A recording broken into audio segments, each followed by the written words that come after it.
Que diriez-vous si vous deviez écrire une lettre à des personnes qui sont en danger de mort? On peut imaginer que dans cette lettre, on leur expliquerait quel est le danger en question, on les mettrait en garde, on leur expliquerait ce qu'il faut éviter et plutôt même ce qu'il faudrait faire pour éviter ce danger.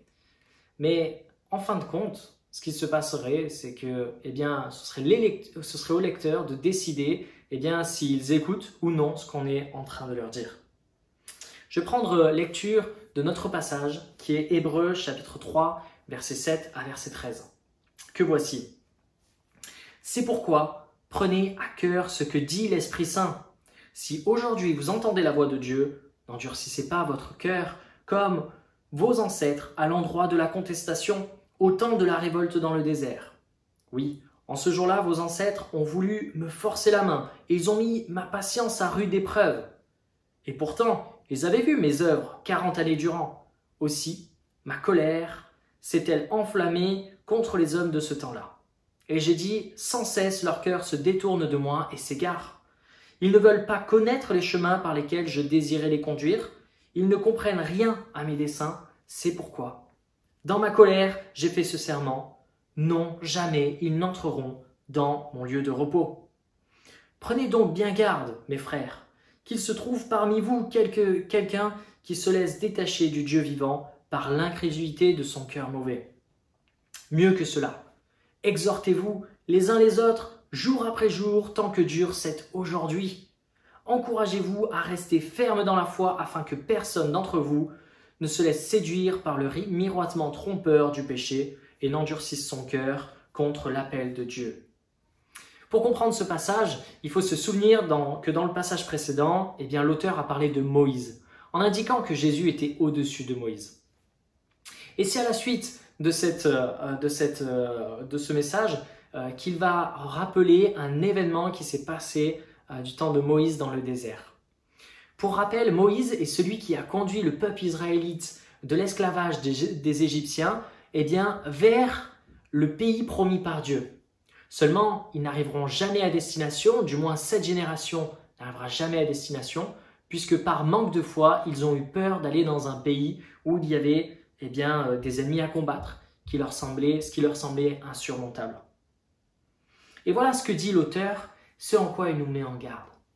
Il nous dit, face à Jésus, n'ayez pas ce même manque de foi que les Israélites, mais au contraire, foncez vers Jésus, croyez en lui. Verset 13, ne vous laissez pas séduire par la tromperie du péché, n'endurcissez pas votre cœur contre l'appel du Dieu vivant. Verset 14. Mais au contraire, nous sommes appelés à fixer nos regards sur Jésus, comme il a été dit au verset 1, et à rester ferme à Dieu, verset 12, ainsi que rester ferme dans la foi, verset 13. Alors pour cela, l'auteur nous demande de nous exhorter tant que cela est possible. Autrement dit, il nous encourage, tant que Jésus n'est pas revenu, à s'édifier, à s'encourager les uns les autres. Il y a tant de façons pour s'encourager les uns les autres, entre frères et sœurs. Ces temps de médite en font partie, mais tous les temps d'enseignement en font également partie, comme l'étude biblique et comme le dimanche matin pendant les prédications. Mais il y a d'autres façons d'encourager. Après tout, la seule limite pour un encouragement, c'est simplement notre imagination, puisque tout peut être un encouragement. Par exemple, on peut imaginer que le fait de passer un coup de fil à quelqu'un, le fait de partager des chants de louange, le fait d'échanger un livre, d'échanger des sujets de prière, des sujets de reconnaissance, tout ça sont des moyens pour s'encourager les uns les autres.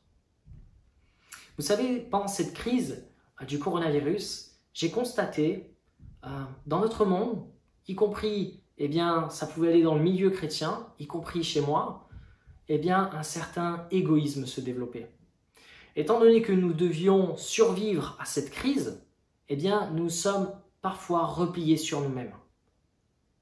Mais ce n'est pas ce que nous sommes appelés en tant que chrétiens.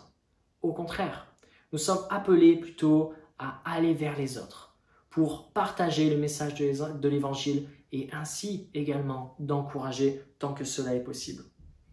Ma volonté ce matin, c'est que l'on soit encouragé dans notre foi en Jésus-Christ et que l'on ait cette envie également d'encourager d'autres frères et sœurs.